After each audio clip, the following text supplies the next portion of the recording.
I've made many videos illustrating how the PCR tests are bullshit. They've never been FDA approved. They've only had emergency use authorization, and even that's been taken away, unbeknownst to many people. So I'm hearing the fear porn for Omicron, and I'm trying to figure out how exactly we know it's Omicron, what we're using for tests. And so I started exploring online, and I simply typed in, let's see, what are we testing coronavirus with? To which I found a link to the FDA's website.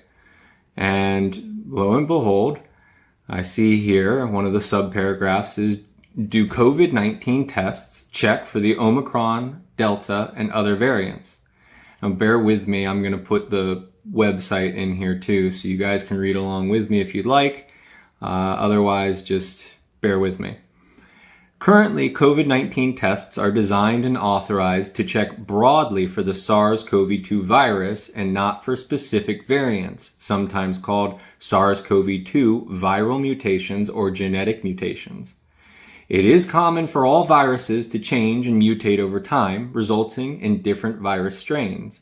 There are no authorized COVID-19 tests that specifically report the presence of the SARS-CoV-2, Omicron, Delta, or other variants in patient samples. You heard that. There are no authorized COVID-19 tests that specifically report the presence of the SARS-CoV-2, Omicron, Delta, or other variants in patient samples. So how the fuck it... Sorry, I know you guys don't want me to curse and you want to be able to share it, but how the fuck does Dr. Doom get to say Omicron is spreading like crazy when we don't have a test that specifically tests for variants? Let me continue.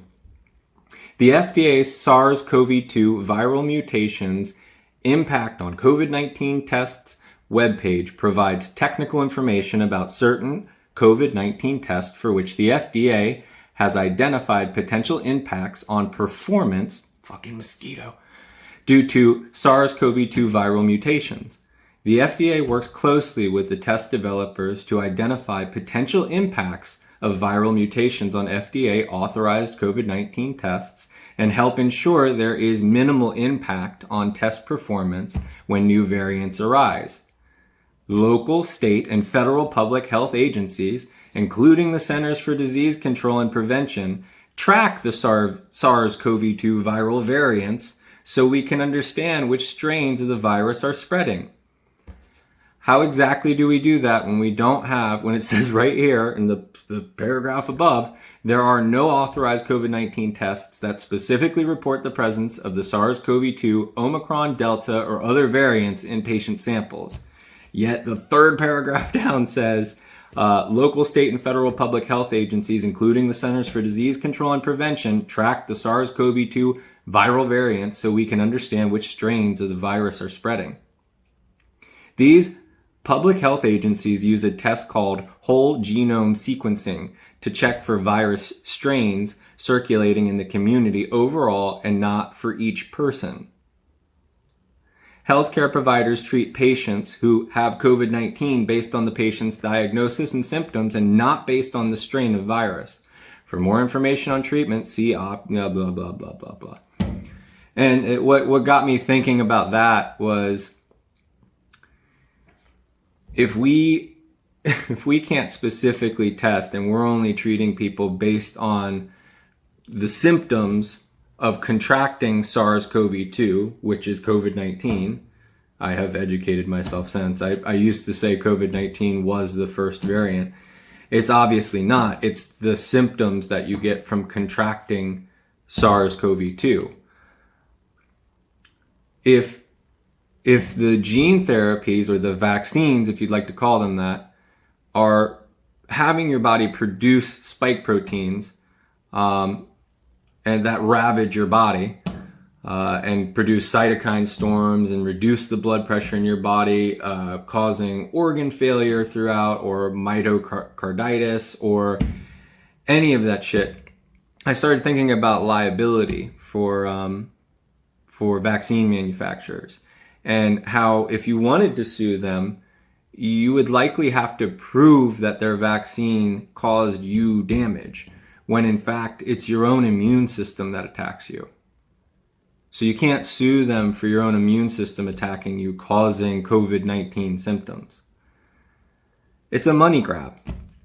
It's a money grab. I mean, I will concede that the gene therapies, the COVID-19 gene therapies, are probably very good for the elderly.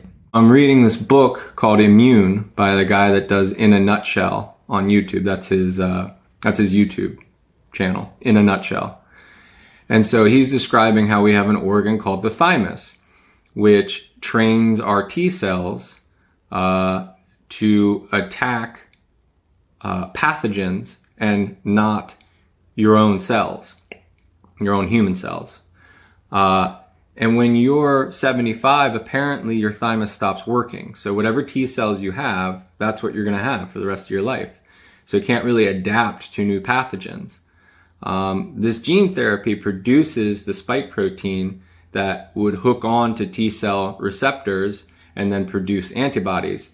In a nutshell, I know I'm not a scientist, I'm not a doctor, this is the layman's version as far as I understand it.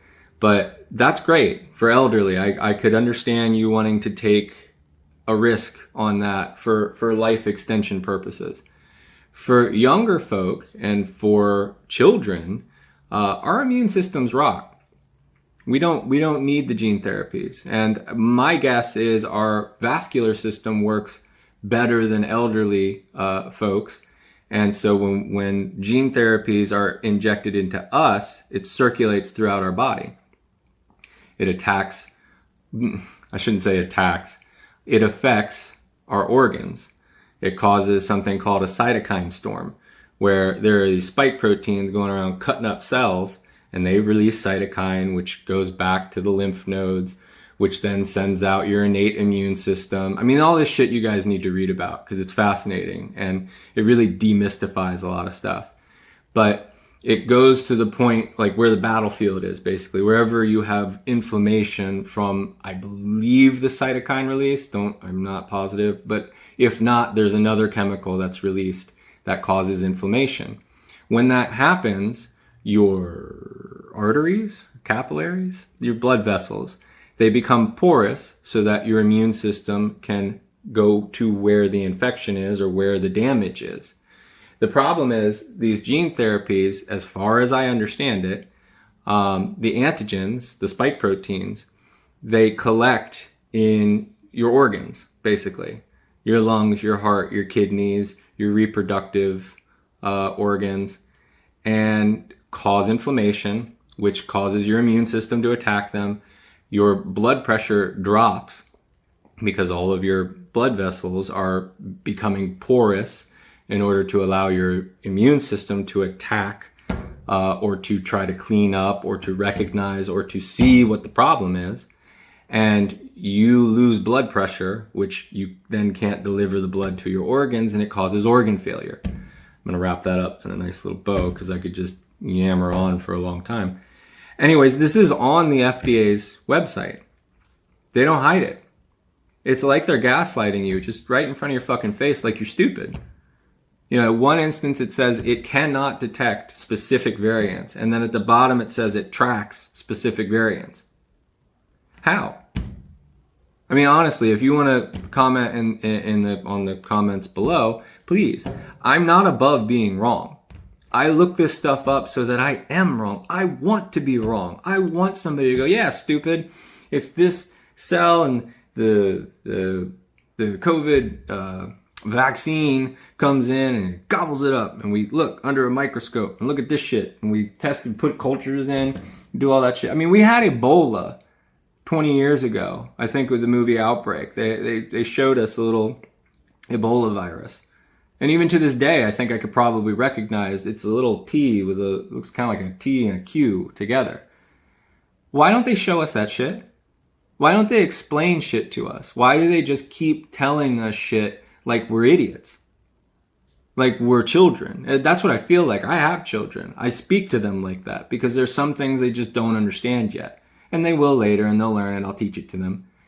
But we have grown adults. Dr. Fauci. I don't know why I put quotes in there. I just, whatever, insert opinion. But we have doctors up there, treating us like we're children, that we can't handle this kind of information. There's a book I'm reading, like I just mentioned, Immune, that outlines it perfectly. I mean, it's not that it's simple. The immune system is intricate and there are many facets to it and all that. But to get an overall gist of what's happening inside your body, I feel is paramount. I mean, you have to read like books for dummies and stuff like that to hang with certain people. When I watch Dr. Malone or Peter McCullough online, and before reading that book and after reading the book, before it's like, okay, I'm just gonna have to trust what you say, and then after reading it, I'm like, oh, I totally get what you're saying. I'm able to hang. I'm able to see what you're telling me. So why don't we get that from our, they're not elected, unelected officials, appointed officials? And I think you know the answer.